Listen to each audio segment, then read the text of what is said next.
তিনটা ইবাদতের স্বাদ খুব দ্রুততার সাথে বান্দা পায়, নগদে পায়। এর ভিতরে একটা হলো সিজদা, আরেকটা হলো এতেকাফ। এতেকাফ কত রমজান থেকে করা উত্তম, এতেকাফ অবস্থায় কি কি করা যায় আর কি কি করা যাবে না একটু জানাবেন। কারণ আমাদের সমাজে এতেকাফ নিয়ে অনেক ভুল শর্ত দেওয়ায় অনেকে ভয় আর এতেকাফ করতে চায় না। ভাইরে, তিনটা ইবাদতের স্বাদ খুব দ্রুততার সাথে বান্দা পায়, নগদে পায়। এর ভিতরে একটা হলো সিজদা, নামাজ। একটু আগে বললাম, যদি সুন্দর করে পড়েন আপনি নগদে স্বাদ পাবেন। একটু লম্বা সিজদা দিয়ে একটু চোখের পানি ফেলায় দেখেন, আল্লাহর কাছে খুব স্বাদ পাবেন, তৃপ্তি পাবেন। আরেকটা হলো এতেকাফ। এতেকাফ, সুবহানাল্লাহ, এর স্বাদ যে পাইছে তাকে আর কেউ বেঁধে রাখতে পারবে না। আমার বুঝ জ্ঞান হয়েছে থেকে আমার আব্বা জান রহমতুল্লাহ আলাইকে আমি দেখেছি, আব্বা রমজানে সবসময় এতেকাফ করতেন। সচরাচর কোনো বিশেষ বিপদ না হলে তিনি এতেকাফ ছাড়তেন না। আব্বাজান রহমতুল্লাহ আলাই গত আগস্ট মাসের 18 তারিখে দুনিয়া থেকে চলে গেলেন। কয়েক মাস হলো। গত রমজানে আল্লাহর বান্দা ক্যান্সারে আক্রান্ত, গ্রামের বাড়ি পাঠাইছি আমি, ডাক্তার বলছে অবস্থা ভালো না, লক্ষণ ভালো না, একটু গ্রাম থেকে ঘুরে আসো। আমি গ্রামে পাঠাইছি, উনি গিয়ে মসজিদে এতেকাফ বসে গেছে এবং শেষ দশক পুরাটা মসজিদে এতেকাফ করলেন। মারাত্মক ব্যথা, ক্যান্সারের পেইন। আমি বলছি কিভাবে এতেকাফ বসছে উনি?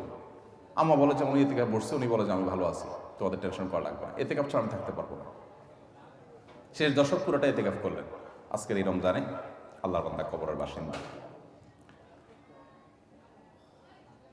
আমি নিজে আলহামদুলিল্লাহ চেষ্টা করি রমজান এতেকাফ করার, চেষ্টা করি। খুব বিশেষ অসুবিধা না হলে আমার বুঝজ্ঞান হচ্ছে আমি চেষ্টা করি। আমল অন্য আমল করতে পারি না, এটা ছাড়ার চেষ্টা করি না, মানে এটা ছাড়তে চাই না, চেষ্টা করি এটা করার।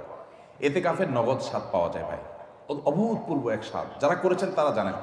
আল্লাহর ঘরে একটু বসে যান, বসে ইবাদতবন্দি করেন, আপনার ফিল হবে কি জানেন? ফিল হবে গাট্টি বসকা নিয়ে আল্লাহর চৌকাঠে এসে পড়ে গেছে, এরকমটা ফিল হবে, অনুভব হবে, অসম্ভব ভালো লাগে কাজ করবে। বিশেষ করে এই মোবাইল টিপি দুনিয়ার হাজারটা কাজে, ইজি কাজে বিজি থাকার এই সময় 10টা দিনের জন্য আপনি নিজেকে বন্দি করে ফেলেন মসজিদে, অন্যরকম একটা স্বাদ পাবেন। আরেকটা ইবাদতের স্বাদ নগদ পাওয়া যায়, অনেক ইবাদতের স্বাদই নগদ পাওয়া যায়। আমি তিনটা আমার অভিজ্ঞতার আলোকে বলছি। সেটা হলো আরাফাতের ময়দানের দোয়া।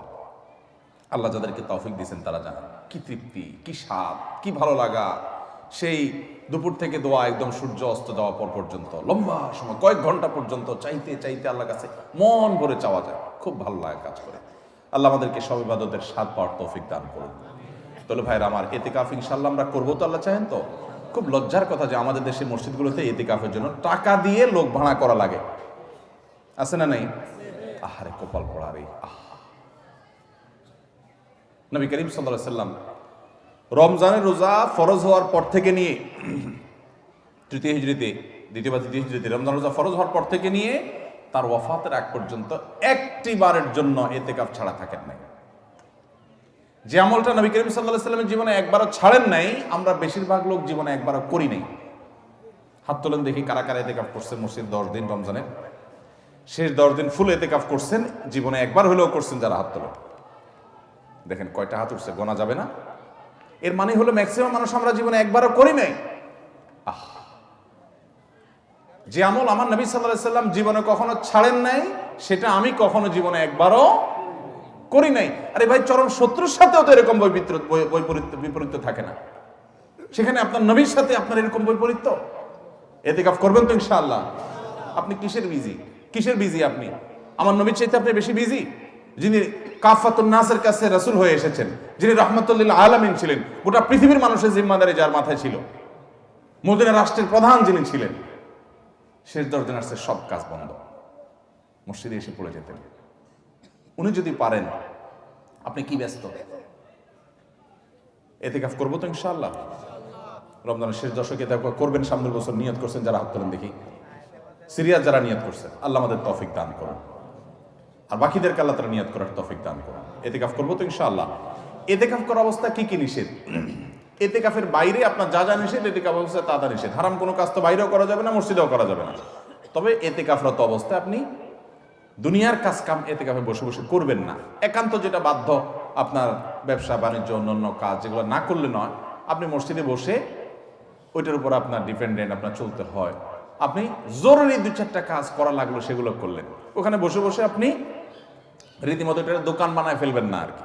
ওখানে বসে দুনিয়াবি প্রয়োজনীয় কাজগুলো আপনি সারতে পারবেন, যেগুলো আপনার জন্য জরুরি সেগুলো আপনি করতে পারবেন। এছাড়া আপনি মসজিদের ভিতরে নিজেকে আবদ্ধ করে ফেলবেন। এটা করবেন হলো 20 রমজান সূর্য অস্ত যাওয়ার আগে আগে মসজিদে ঢুকবেন।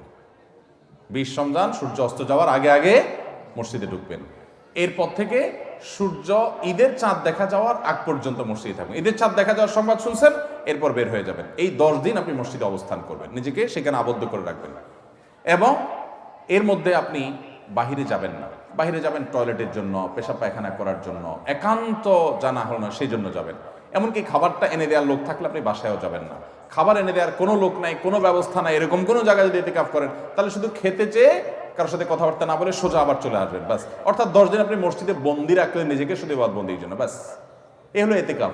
সেখানে আপনি তেলাওয়াত, তাসবিহ, ঘুম, অন্য সাধারণ কাজকাম সবই করতে পারবেন। এমনকি যে বললাম দুনিয়ার যে কাজ না করলেন সেটাও আপনি জরুরি কাজ মসজিদে বসে করতে পারবেন। বাইরে যে দোকানদারি করতে পারবেন না 10 দিনের জন্য। করবো তো ইনশাআল্লাহ। ইতিকাফের ফজিলত হলো নবী করিম সাল্লাল্লাহু আলাইহি ওয়াসাল্লাম জীবনে কখনো ছাড়েন না। আল্লাহ আমাদেরকে আমলটা করার তৌফিক দান করুন।